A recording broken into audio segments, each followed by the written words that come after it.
Hello student, आज हम लेकर आए हैं डबल डिस्प्लेसमेंट रिएक्शन का सेकंड पार्ट। फर्स्ट पार्ट में हमने बात किया था प्रेसिपिटेशन रिएक्शन के बारे में बात किया था, और आज हम बात करेंगे न्यूट्रलाइजेशन रिएक्शन के बारे में। न्यूट्रलाइजेशन रिएक्शन में क्या होता है, दो कंपाउंड होता है और उन दोनों कंपाउंड का हम रिएक्शन कराते हैं और जिसकी वजह से एक न्यूट्रल कंपाउंड का फॉर्मेशन होता है। जो दो कंपाउंड होते हैं उसमें से एक एसिड होता है और एक बेस होता है, और उन दोनों के रिएक्शन से क्या होता है, न्यूट्रल एक कंपाउंड फॉर्मेशन होता है। ठीक है, देखते हैं इसमें न्यूट्रलाइजेशन रिएक्शन में हम एसिड लेते हैं और बेस लेते हैं।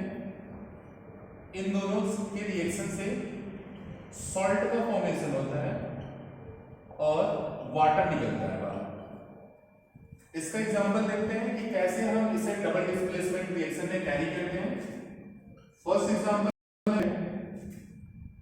एसी जो है HCl हम कंसीडर करते हैं, और HCl को हम किस फॉर्म में लेते हैं, एक्वस फॉर्म में लेते हैं, क्योंकि इसमें वाटर की क्वांटिटी क्या रहेगी, मोर रहेगी।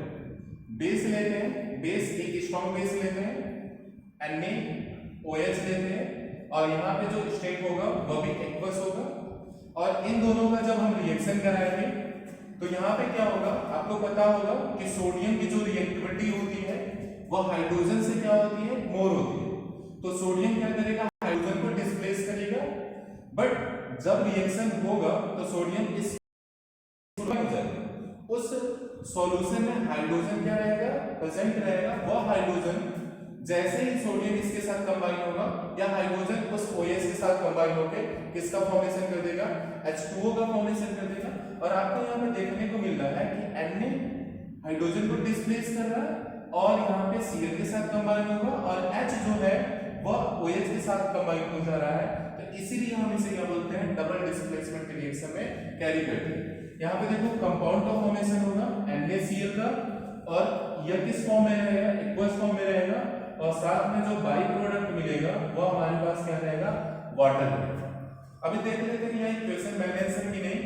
तो यहाँ पे हमारे पास सोडियम 1 है रिएक्टेंट साइड, प्रोडक्ट साइड 1 है, और क्लोरीन भी हमारे पास क्या है, 1 है रिएक्टेंट साइड, और प्रोडक्ट साइड भी 1 है, और नंबर ऑफ हाइड्रोजन भी क्या है, दोनों साइड बराबर है, ऑक्सीजन भी बराबर है।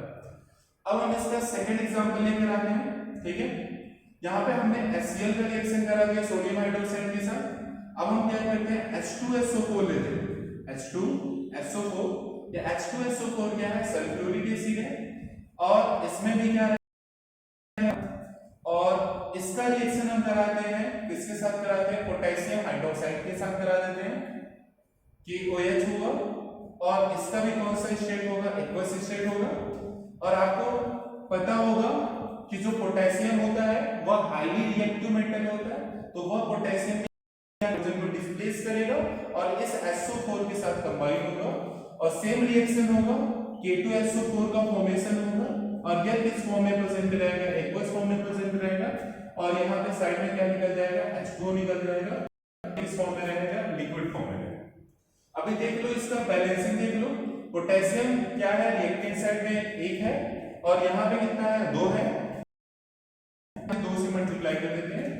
SO4 दोनों साइड सेम है, और H2O की बात करते हैं तो यहाँ पे हाइड्रोजन 2 है और यहाँ पे हाइड्रोजन 2 है, तो यहाँ पे हम 2 से मल्टीप्लाई कर देते हैं, हाइड्रोजन 4 हो गया, और इस साइड में भी 4 हो गया, और ऑक्सीजन हमारा वहां पे एक्स्ट्रा ऑक्सीजन 2 है, और यहाँ पे एक्स्ट्रा ऑक्सीजन कितना है, 2।